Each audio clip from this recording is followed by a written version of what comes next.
Who did this to you? 17 hours. 17 hours is how long I've been awake when it happened. My hands still smelled like antiseptic, my scrubs hidden under a raincoat that did nothing to keep the cold out. 3 years of medical school had taught me how to function on autopilot, how to ignore the burning behind my eyes, the trembling in my fingers, the gnawing emptiness in my stomach that I'd been pushing aside since morning. I hadn't eaten. Couldn't afford to. Not when Halmoni's medication cost $342 a month and our rent had just gone up again. $250,000 in student debt doesn't leave room for luxuries like dinner. I post stories like this every week, women and men who find strength in the strangest places. Tap subscribe so the next time a new one drops, you'll already be here for it. Now let's continue. The rain was turning to sleet, each drop like a tiny needle against my skin as I cut through the alley behind St. Mary's Hospital. 3 more blocks to the bus stop. 3 more blocks before I could sit down for 20 minutes. 3 more blocks before I had to become someone's daughter again, someone's granddaughter, instead of just another sleep-deprived med student with hands that wouldn't stop shaking. I kept my head down. Always keep your head down in this city. Don't make eye contact. Don't look like you have anything worth taking. I had $27.43 to last until payday, a hospital ID badge, and a dead phone. Nothing worth dying for. But I was wrong.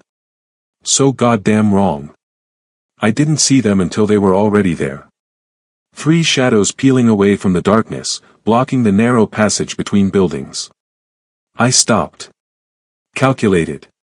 15 steps back to the street I'd left. 30 forward to the next one. Too far either way. You work at St. Mary's. Not a question. A flat statement from the tallest one. His accent was thick, Eastern European maybe. His eyes were dead, empty like the patience we lose on the table. I've seen that look before. The absence of something essential. I nodded. Medical training kicks in at the strangest times. Stay calm. Don't antagonize. Assess the threat. You treated Young-hoon Park 2 nights ago. Again, not a question. Young-hoon Park. The name sparked through my foggy brain. Multiple stab wounds. Collapsed lung. Gang tattoos on his neck and hands. We'd saved him. I'd assisted. Held pressure on his femoral artery while the attending worked. His blood had soaked through my gloves, warm and slick. Doctor-patient confidentiality, I said, the words automatic. Professional. As if I were still in the hospital instead of a dark alley with 3 men whose intentions were becoming clearer by the second. The tall one smiled. It never reached his eyes. Park works for Khan. You saved his life. He stepped closer. And my employer doesn't appreciate that. I should have run. Should have screamed. Should have done something other than stand there, frozen with exhaustion and the sudden, sickening understanding that I was going to pay for saving someone's life. The first blow caught me across the face. Knuckles connecting with my cheekbone, pain exploding white-hot behind my eyes. I staggered backward, bag slipping from my shoulder, legs folding beneath me. I tasted copper, felt something warm trickling down my chin. Nothing personal, the tall one said, watching as the other 2 advanced. Just sending Kong a message. The next few minutes stretched into an eternity of pain. Boots connecting with ribs. Fists against soft tissue. My glasses shattered. My scrubs tore. I curled into a ball, arms wrapped around my head, basic biology taking over. Protect the brain, protect the vital organs. I didn't scream. Too much shock, too much disbelief that this was happening to me. I'd spent years learning how to heal the kind of damage they were inflicting. Enough, the tall one finally said. She's just the delivery system. We don't want her dead. Delivery system. Like I was nothing but an envelope, a text message, a fucking carrier pigeon meant to communicate between rival predators. They left me there. Broken and bleeding in an alley 3 blocks from the hospital where I'd spent 12 hours saving lives, including the one that had marked me for this. The rain mixed with my blood, pink rivulets streaming into the gutter. I tried to get up. Failed. Tried again. My ribs screamed in protest. Breathing felt like swallowing glass. I don't know how long I lay there. Time becomes abstract when you're cataloging your injuries through the detached lens of medical training. Contusion to the zygomatic arch, possible fracture of the 6th and 7th ribs. Laceration to the orbital region. Defensive wounds on forearms. And then headlights swept across the alley. A car stopping. A door opening. Footsteps approaching. I tensed, curling tighter, waiting for more pain. Jesus Christ. A man's voice. Low, controlled, but with an undercurrent of something volcanic. Get the doctor. Now. Hands gently rolled me onto my back. I fought weakly, arms flailing. Shoo. You're safe now. No one's going to hurt you. His accent was Korean, but American polished. His hands were surprisingly gentle for their size, checking my pulse, brushing wet hair from my face. I forced my eyes open. One was swelling shut, the world blurry without my glasses. But I could make out his silhouette against the streetlight. Broad shoulders. Dark hair. The gleam of something gold at his wrist. Can you tell me your name? He asked, slipping his jacket off and draping it over me. It smelled expensive. Sandalwood and something else I couldn't identify. Minseo, I whispered, my split lips stinging. Minseo Park. Park. Something shifted in his voice. Any relation to Younghoon Park? I shook my head, then immediately regretted it as pain lanced through my skull. No. Common name. He was quiet for a moment, studying me. Then his eyes dropped to the ID badge still clipped to my torn scrubs. St. Mary's Hospital. Minseo Park, medical resident. His jaw tightened. Something dark passed behind his eyes. You're the one who saved Younghoon. Again, not a question. I tried to sit up. His hand on my shoulder kept me still. How do you? Who did this to you? He cut me off, his voice suddenly hard as granite. When I didn't answer immediately, he leaned closer. Minseo. Who the fuck did this to you? I could barely see him through my swelling eye, but I felt the rage radiating off him like heat. Not directed at me. For me. I don't know them. 3 men. Eastern European accents. Said I shouldn't have saved Park. Said they were sending a message to Kong. The change was instantaneous. His entire body went rigid. The hand not supporting me curled into a fist so tight I heard his knuckles crack. For a heartbeat, I was afraid, not of him, but of what I saw in his eyes. Pure, cold, calculated fury. What is your name? I whispered. He looked down at me, and something in his expression softened fractionally. Jae-sung Kong, he said quietly. And they just made the biggest mistake of their lives. The world spun then, darkness creeping at the edges of my vision. The last thing I remember before losing consciousness was being lifted, cradled against a chest solid as a wall, and a voice saying, I've got you. You're safe now. I wish I could say I was brave enough to find that comforting instead of terrifying. I didn't wake up in a hospital. That was the first thing I noticed. The ceiling above me wasn't institutional tile but ornate plasterwork. The bed beneath me wasn't a narrow gurney but something obscenely soft, with sheets that felt like liquid silk against my skin. The pain was muted, distant, good drugs, my medical brain registered dimly. I tried to sit up. A mistake. Even through the narcotic haze, my ribs protested sharply.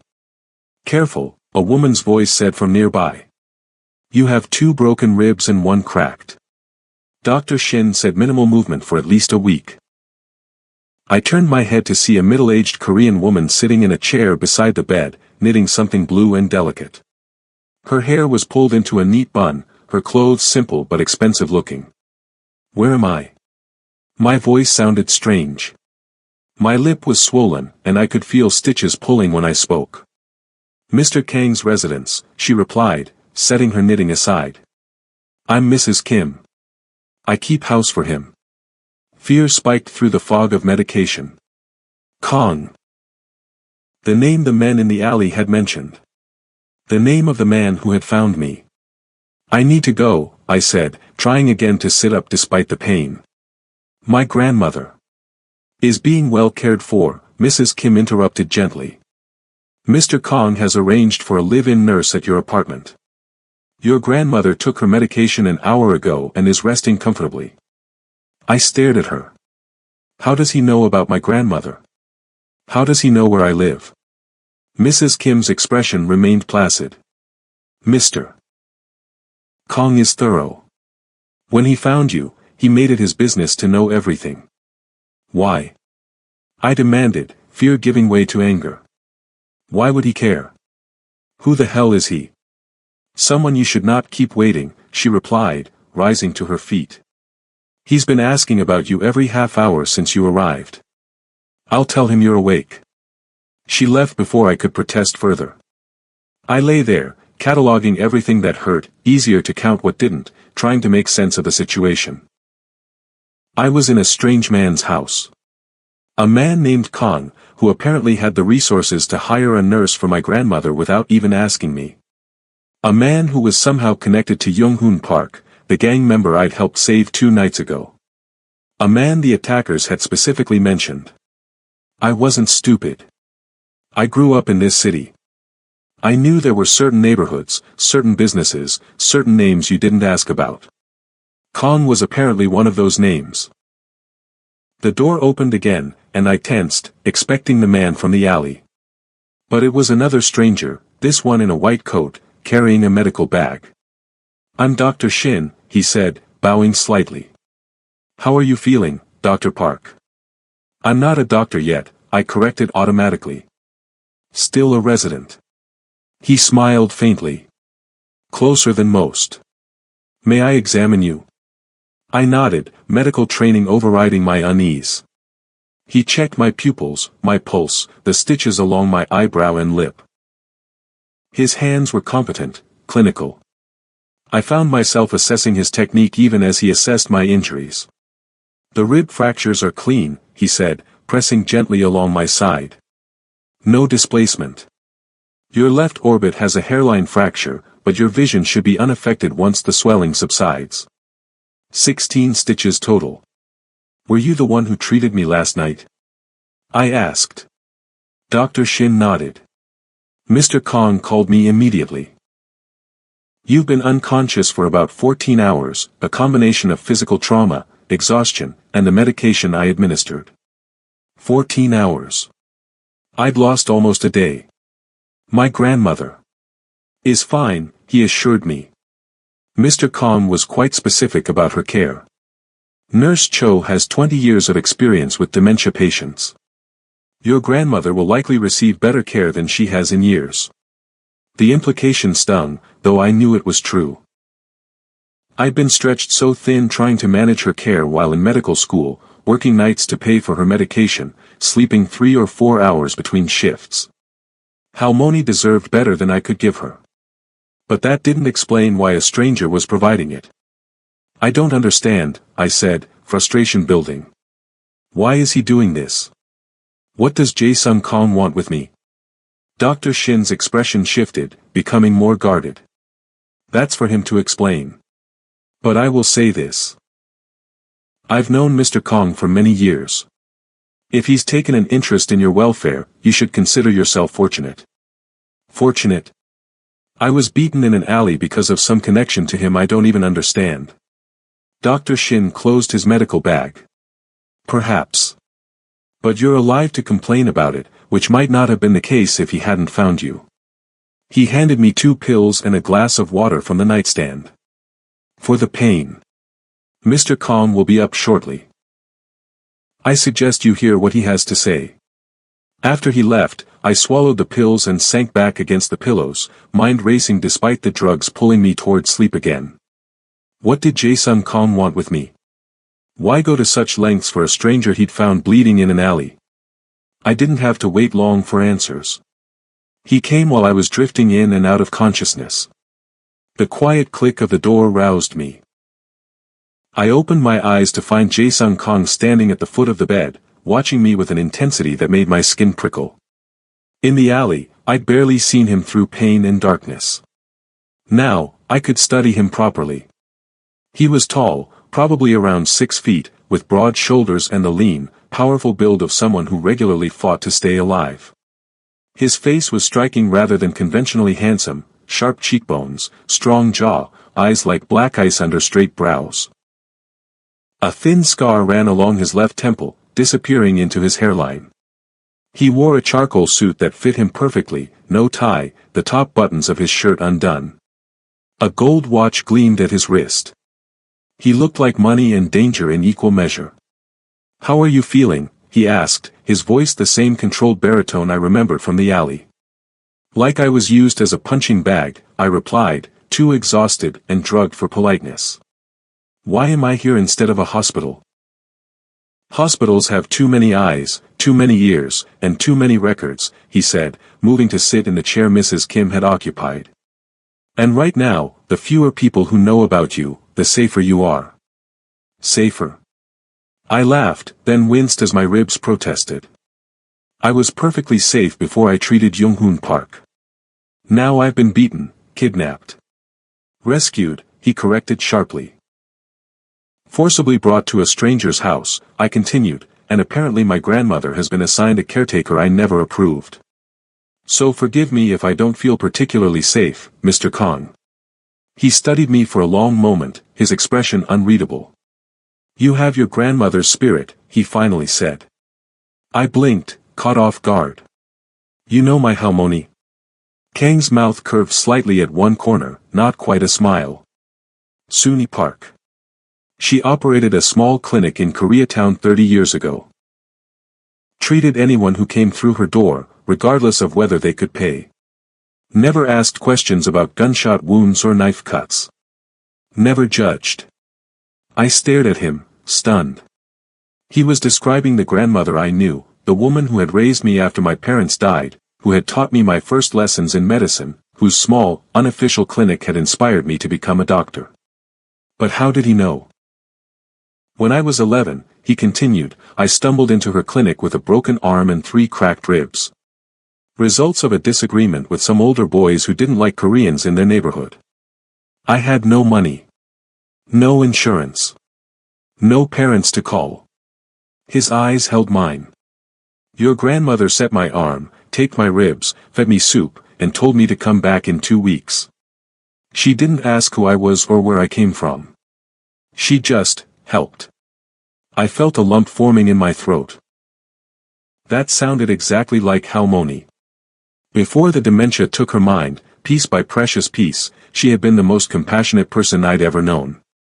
So this is, what? Repaying a debt?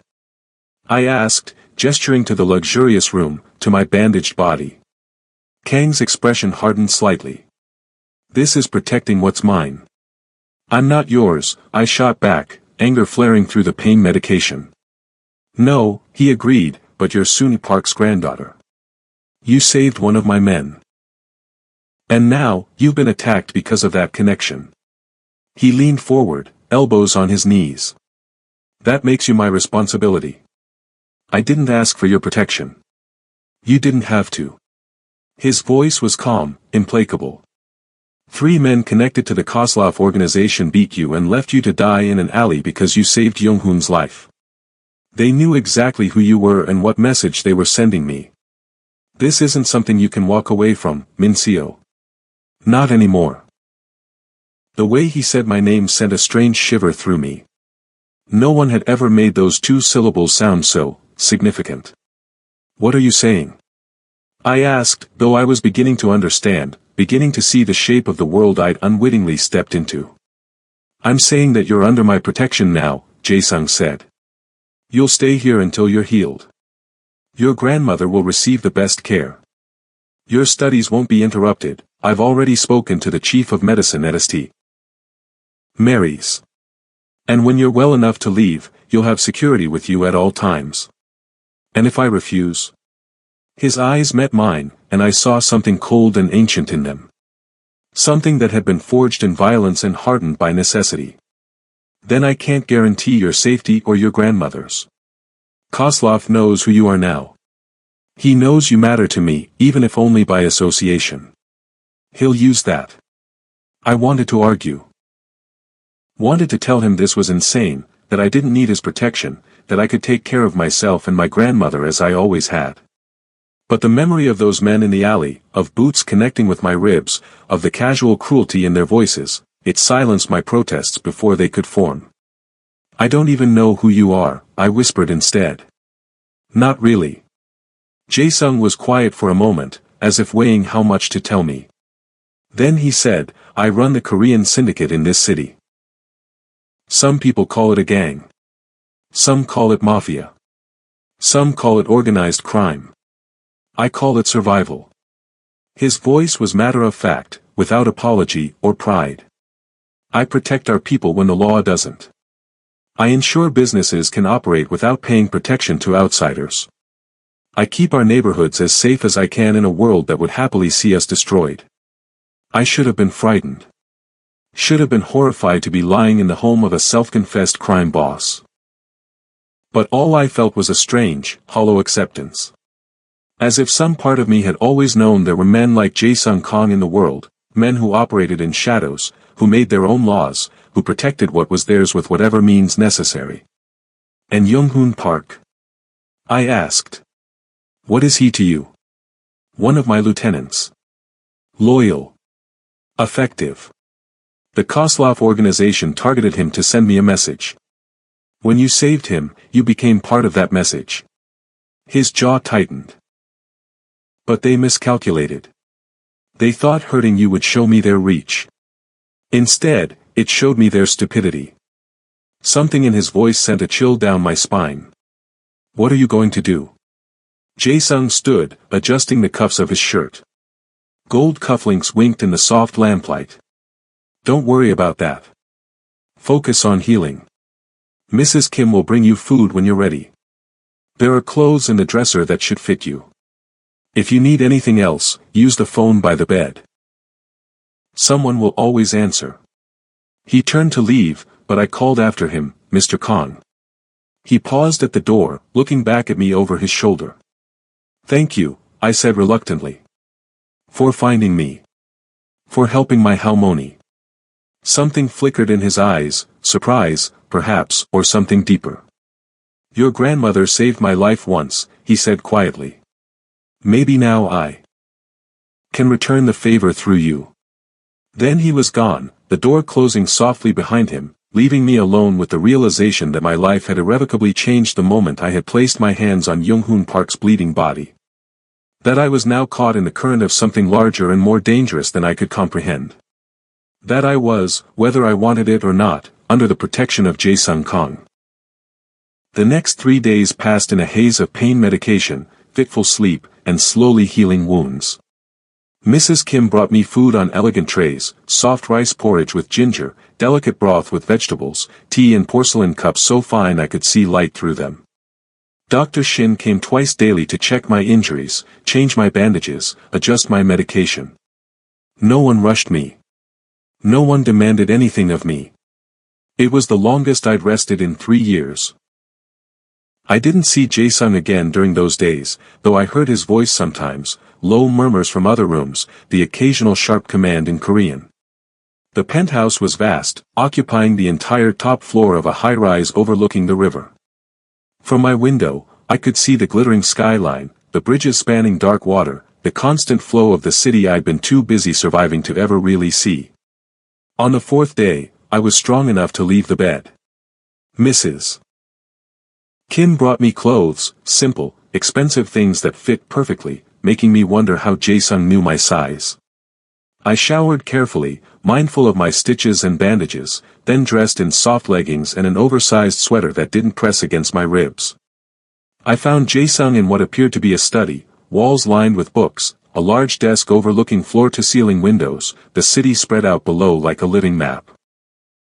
He was reading something on a laptop, a glass of amber liquid at his elbow despite the early hour. When I entered, he closed the computer and looked up.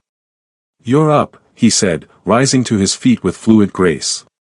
"How do you feel?" "Better," I admitted. "Thank you for the clothes." He nodded once, gesturing to a chair across from his desk. "Please, sit. You shouldn't be standing too long yet." I sat, taking in the room more fully. Unlike the austere modernism of the rest of the penthouse, this space felt lived in. Personal. Books in Korean and English filled the shelves, everything from classic literature to modern thrillers to what looked like medical texts. A violin case rested on a side table. Photographs in silver frames showed people I didn't recognize, an elderly couple, a group of young men, a woman with Jae-sung's eyes. "Not what you expected?" he asked, noting my surprise. "I don't know what I expected," I answered honestly.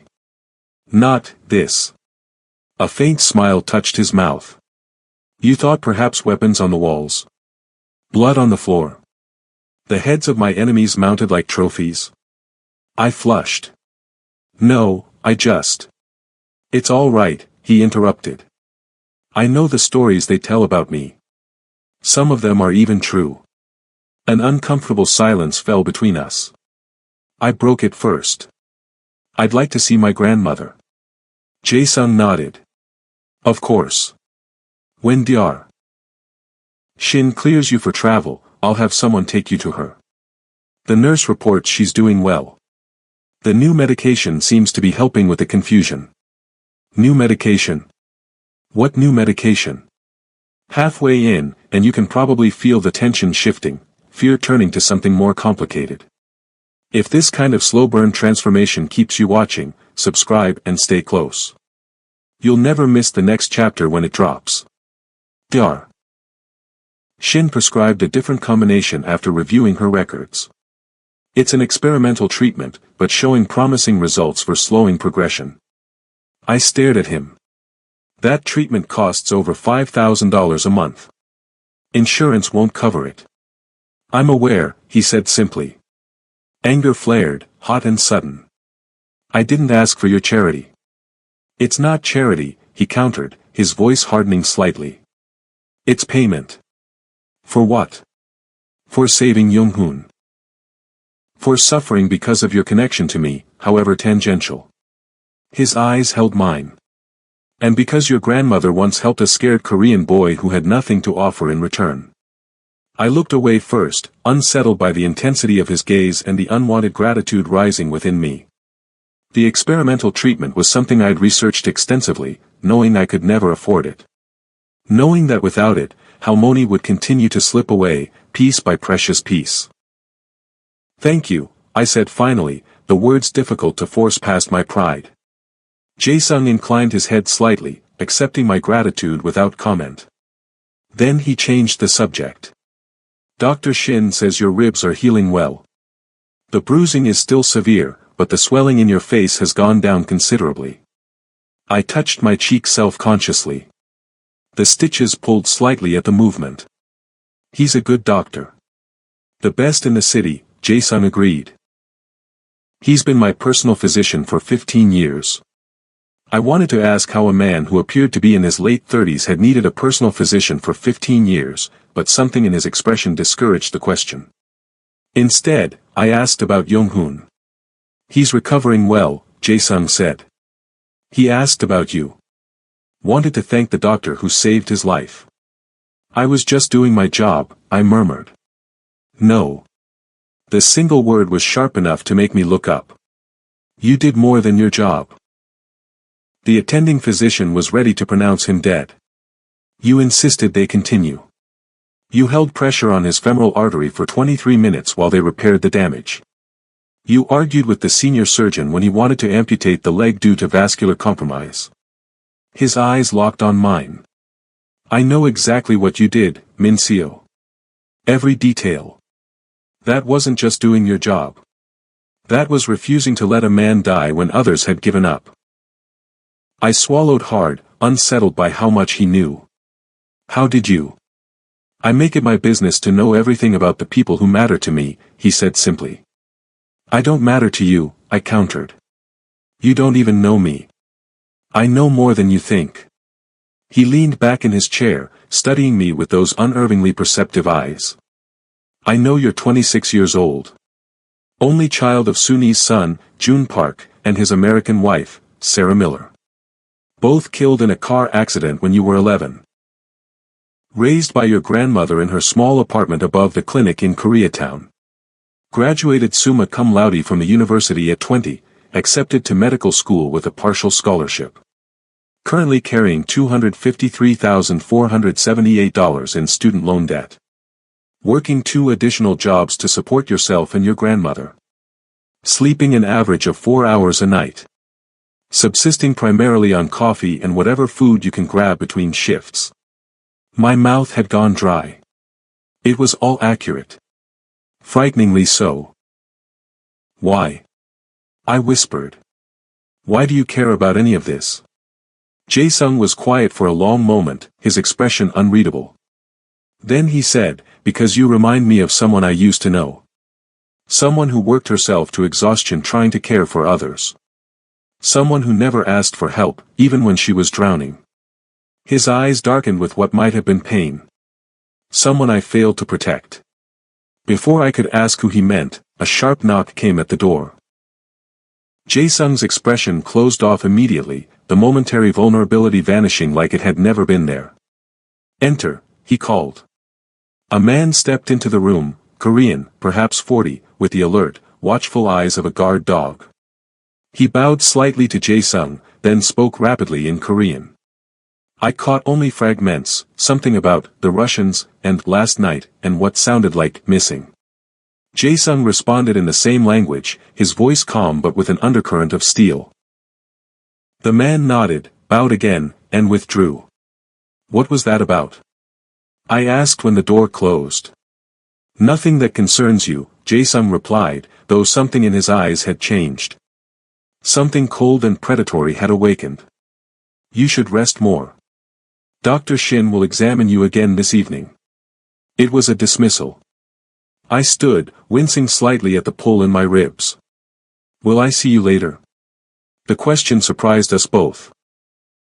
Jae-sung's eyes met mine, something flickering in them that I couldn't name. No, he said after a pause. I have business to attend to tonight. Something in his tone made me shiver. The men who attacked me, I guessed. Jae-sung didn't confirm or deny. He simply said, rest, Min-seo. We'll speak again when I return. I nodded and left, feeling his eyes on my back until the door closed behind me. It wasn't until I was halfway back to my room that I realized I was trembling, not with fear, but with a strange, unwelcome anticipation. Because I knew, with absolute certainty, that whatever Jae-sung Kang did tonight, blood would be spilled in my name. I didn't sleep that night. How could I? Somewhere in the city, Jae-sung Kang was hunting the men who had hurt me. I lay in the too-soft bed, staring at the ceiling, torn between horror and a dark, primitive satisfaction. Part of me, the part that had spent years in medical training, dedicated to preserving life, was revolted by the thought of violence committed on my behalf. But another part, a deeper, more visceral part, remembered the boot connecting with my ribs. Remembered the casual cruelty in the tall man's voice. Remembered being left bleeding in an alley like garbage. That part wanted them to pay. I must have drifted off eventually, because I woke to the sound of the door opening. The room was dark, but I could make out Jae-sung's silhouette against the dim light from the hallway. He stood in the doorway for a moment, as if checking that I was there, that I was safe. Then he started to withdraw. Wait, I called softly, pushing myself up on one elbow. Are you all right? He paused. You should be sleeping. So should you, I countered. But you're not. He hesitated, then stepped into the room, closing the door behind him. In the darkness, I could barely see him, but I sensed rather than saw him move to the chair beside the bed and sit. His breathing was slightly uneven, as if he'd been running. Or fighting. Is it done? I asked, my voice barely a whisper. Silence stretched between us. Then, yes. I swallowed. Are they dead? No. His voice was flat, emotionless. Death would have been too quick. Too easy. A chill ran through me. What did you do to them? Do you really want to know, Mincio? The question wasn't rhetorical. He was genuinely asking if I wanted the burden of that knowledge. I thought about it. Thought about my Hippocratic oath. First, do no harm. Thought about the years I'd spent learning to heal, not destroy. Then I thought about the feeling of knuckles against my cheekbone. About the boot in my ribs. About the casual way they'd hurt me, simply to send a message to this man. Yes, I said finally. I want to know. Jae-sung was quiet for so long I thought he might not answer. Then he said, I found the 3 men who attacked you. They worked for Koslov, low-level soldiers, expendable. The kind sent to do dirty work. His voice was clinical, detached. I questioned them. Learned who ordered the attack. Then I ensured they would never hurt anyone again. How? A pause. The tall one, the one who hit you first, he'll never use his hands again. The second one, the one who kicked you repeatedly, he won't walk without assistance for the rest of his life. The third, who held you down, he'll never speak above a whisper.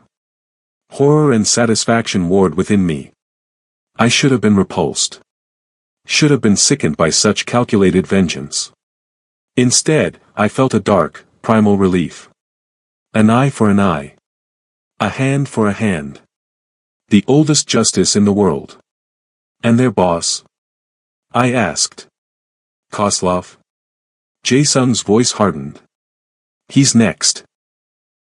Will there be war because of this? Because of me? There was already war, he said quietly. You were just caught in the crossfire. But now the rules have changed. I heard him shift in the chair, leaning closer. Before, this was about territory, about business. Now it's personal. Koslov made it personal when he targeted you. Why me? I asked, the question that had been burning in me for days. Why does it matter to you what happens to me? I'm just a medical resident who treated one of your men. Silence again. I could feel him watching me through the darkness. Because you're Sunu Park's granddaughter, he finally said. Because you saved Jung-hoon when others would have let him die. Because you were hurt in my territory, wearing a hospital badge that connected you to me, however tenuously. A pause. And because when I found you in that alley, bleeding and broken, something in me recognized something in you. What? I whispered. Strength, he said simply. The kind that doesn't break, even when it should. The kind that keeps fighting, keeps saving, keeps giving, long past the point of exhaustion. The kind my mother had. His voice softened on the last sentence, revealing more than perhaps he intended. I didn't know what to say to that. Didn't know how to respond to this strange, dangerous man who spoke of brutal violence and tender recognition in the same breath. Who ordered men maimed in my name, yet sat in the darkness beside my bed like a silent guardian. So I asked the only question that mattered in that moment, will they come after me again? No, Jae-sung said, and there was absolute certainty in his voice. After tonight, no one in this city will touch you. Not ever again.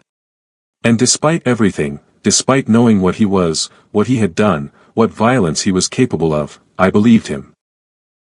I slept after that, more deeply than I had in years. When I woke, Jae-sung was gone, but I could still sense his presence in the room. As if some part of him had stayed to watch over me even after he'd left. The morning news reported that 3 men had been found, severely injured, outside Koslov's nightclub in the warehouse district. Police were investigating, but the victims were refusing to cooperate. The same report mentioned, almost as an afterthought, that Viktor Koslov, the club's owner and suspected head of the Russian syndicate in the city, had not been seen for over 24 hours. I sat in the penthouse's kitchen, drinking tea that cost more per ounce than I made in an hour, watching the news with a strange detachment. As if the events being described had happened in another city, to other people. As if I hadn't been the catalyst for what was unfolding. 2 weeks passed.